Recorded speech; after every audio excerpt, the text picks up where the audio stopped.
الذي جعل نبينا سيد المرسلين وأقامه يوم القيامة شفيعا للمذنبين، والصلاة والسلام على رسوله خاتم النبيين وعلى آله المكرمين وصحبه المعظمين.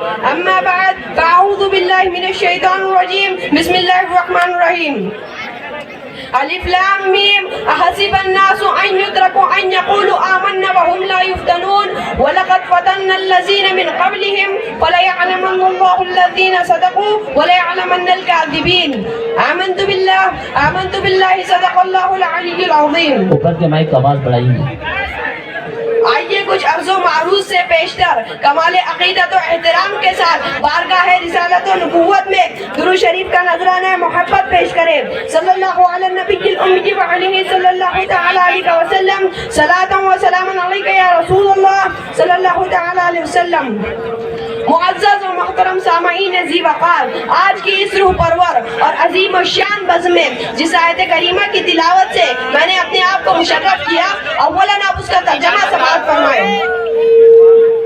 اللہ تعالیٰ ارشاد فرماتا ہے الف لام میم احسب الناس ان يتركوا ان يقولوا آمنا وهم لا يفتنون ولقد فتنا الذين من قبلهم وليعلمن الله الذين صدقوا وليعلمن الكاذبين. اس کا ترجمہ یہ ہے کہ کیا لوگ اس گھمنڈ میں ہیں کہ اتنی بات پر چھوڑ دیے جائیں گے کہ کہے ہم ایمان لائے اور ان کی آزمائش نہ ہوں گی اور بے شک ہم نے ان سے اگلوں کو جانچا، تو ضرور اللہ تعالیٰ سچوں کو دیکھیں گا اور ضرور جھوٹوں کو دیکھیں گا. یہ آیت کریمہ مسلمانوں کو ہوشیار کر رہی ہے کہ دیکھو کلمہ گوئی اور زبانی ادعائے مسلمانی پر تمہارا چھٹکارا نہ ہوگا بلکہ آزمائے جاؤ گے، اور آزمائش پر پورا نکلے تو مسلمان ٹھہرو گے. شدائد، تکالیف، مسائل، ذوق طاعات و ترک شہوات و فضل جان و مال سے حقیقت ایمان کو خوب ظاہر کرنا ہوگا تاکہ مومن مخلص اور منافق میں امتیاز ہو جائے. آزمائش کی گھڑی سب سے سخت اس وقت ہوتی ہے جب محب کے سامنے محبوب کی گستاخی کی جائے. اب آپ سمجھ گئے ہوں گے کہ میرا سرنامہ گفتگو کیا ہے. جی ہاں، میری تقریر کا عنوان تحفظ ناموس رسالت ہے. یہ ایک ایسا حساس مسئلہ ہے کہ مسلمان سب کچھ برداشت کر سکتا ہے لیکن مصطفیٰ جان رحمت کی ناموس پر حملہ ہو یہ کبھی برداشت نہیں کر سکتا. اس لیے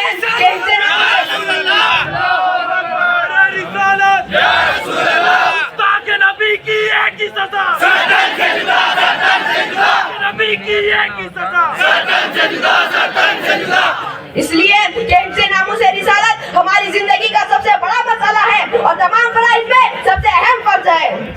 آپ کو معلوم ہونا چاہیے کہ عبادات مفروضہ میں اول درجہ نماز کو حاصل ہے. سب سے اہم عبادت نماز ہے، مگر آپ مجھے بتائیے مقام صحبہ میں اسی اہم عبادت نماز کو مولا علی مشکل کشا نے حضور کی نیند پر قربان کیا تھا کہ نہیں کیا تھا؟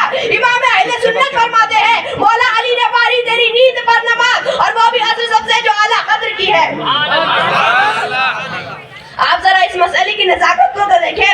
ہمارا آپ تو ان کے غلام ہیں. جس رب ذوالجلال نے انہیں اس شان کے ساتھ بھیجا ہے وہ ان کے ناموس کی خود حفاظت فرما رہا ہے. حدیث شریف میں ہے سیدنا عبداللہ ابن عباس رضی اللہ تعالیٰ عنہ فرماتے ہیں کسی شخص کی اٹھنی گم ہو گئی تھی جس کی تلاش تھی. رسول اللہ صلی اللہ تعالیٰ علیہ وسلم نے فرمایا اٹھنی فلاں جنگل میں فلاں جگہ ہے. تو اس پر ایک منافق بولا کہ حضور صلی اللہ تعالیٰ علیہ وسلم یہ فرماتے ہیں کہ اٹھنی فلاں جگہ ہے. حضور صلی اللہ تعالیٰ علیہ وسلم غیب کیا جانے. یہ جملہ محبوب نے تو برداشت کر لیا لیکن رب کی مشیت جلال میں آ گئی اور قرآن کریم میں آیت کریمہ نازل فرمائی لا تعتذروا قد کفرتم بعد ایمانکم. بہانے نہ بناؤ، تم کافر ہو چکے ہیں اپنے ایمان کے بعد. پتہ چلا کہ رب کی رحمت بندے کے ہر عیب کو چھپا لیتی ہے، لیکن اگر کوئی محبوب کی شان میں گستاخی کرتا ہے تو اللہ تعالیٰ اس کے چھپے عیوب کو قیامت تک کے لیے ظاہر کر کر اسے دنیا میں ہی ذلیل و رسوا فرما دیتا ہے. اب یہاں پر میں 1 منٹ کے لیے آپ کی توجہ چاہتا ہوں. حضور صلی اللہ تعالیٰ علیہ وسلم غیب کیا جانے.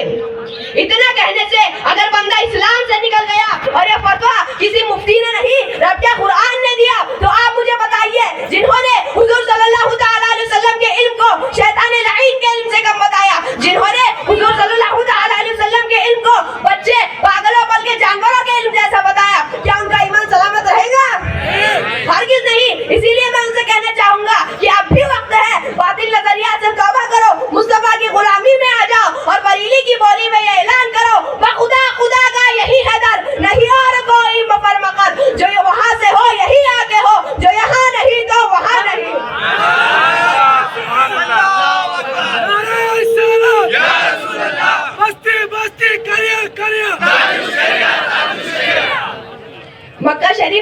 مسلوب العقل شخص ولید بن مغیرہ نام کا رہتا تھا.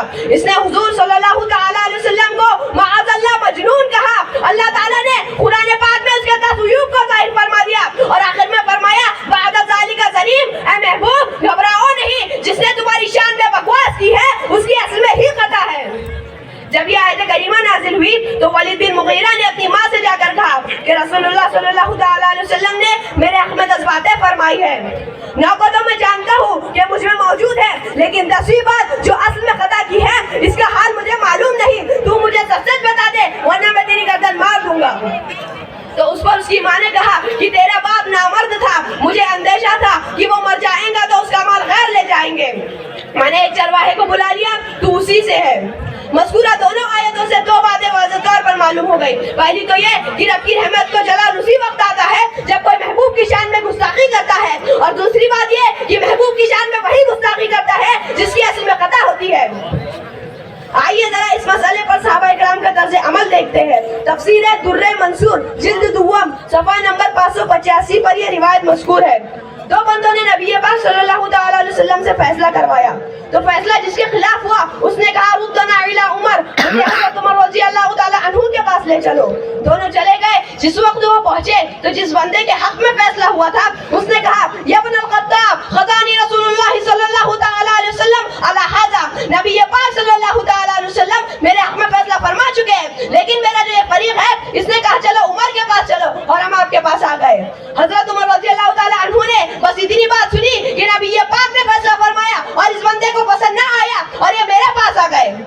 حضرت عمر رضی اللہ تعالیٰ عنہ نے اس بات کی تصدیق ضرور کیا کذالک کہ معاملہ ایسا ہی ہے. قال نعم، اس بندے نے کہا جس کے حق میں فیصلہ کی، جس کے خلاف فیصلہ ہوا تھا. ہاں.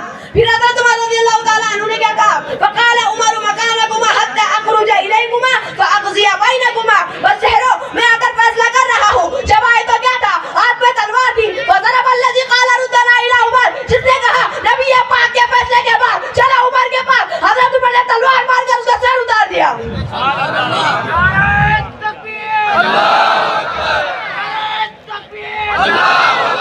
میرے نبی کی کیا ہے شان، بچا بچا ہے قربان. میرے نبی کی کیا ہے شان، بچا بچا ہے قربان.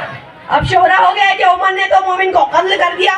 فقال رسول اللہ صلی اللہ تعالی علیہ وسلم ما كنت اظن ان يجترئ عمر ولا قتل مؤمنین. نبی پاک نے فرمایا میں یہ مانتا ہی نہیں کہ عمر نے مومن کو قتل کر دیا، میرا دل یہ نہیں کہتا. اب جس وقت اس مقتول کے گھر والوں نے کہا کہ عمر نے تو مومن کو قتل کر دیا، اسی لیے عمر سے قصاص لیا جائے. ابھی یہ باتیں ہو ہی رہی تھی کہ سدرہ سے جبریل امین قرآن پاک کی آیت لے کر اترے وَلَا وَرَبِّكَ لَا يُؤْمِنُونَ حَتَّى يُحَكِّمُوكَ فِي مَا شَجَرَ بَيْنَهُمْ. اے محبوب انہیں بتا دو کہ جو تیرا فیصلہ نہ مانے وہ مومن ہوتا ہی نہیں ہے.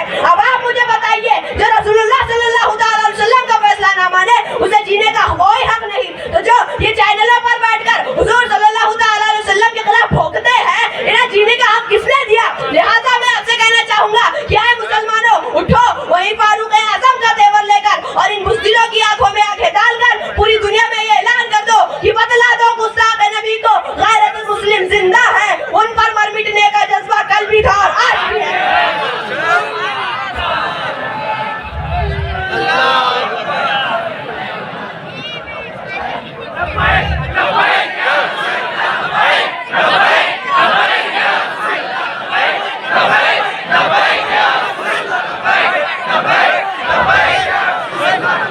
اگر ہم چاہتے ہیں کہ ہماری عظمت رفتہ واپس آئے تو ہمیں حضور صلی اللہ تعالیٰ علیہ وسلم کی ناموس کے لیے اٹھنا ہوگا. یاد کرو حضرت امیر المجاہدین کا وہ تاریخ ساز جملہ عزت اسی کی ہوگی جو رسول اللہ صلی اللہ تعالیٰ علیہ وسلم کی عزت کی بات کرے گا. اگر آپ کو اس جملے کی عملی تفسیر دیکھنا ہو تو حضور مفتی صاحب قبلہ کی ذات کو دیکھو. جب سے آپ نے رسوائے زمانہ گستاخ رسول کو مناظرہ و مباہلہ کا چیلنج دے کر اس کو اپنی اوقات دکھائی ہے، جب سے آپ پوری دنیا کے مسلمانوں کے دلوں کی دھڑکن بنے ہوئے ہیں.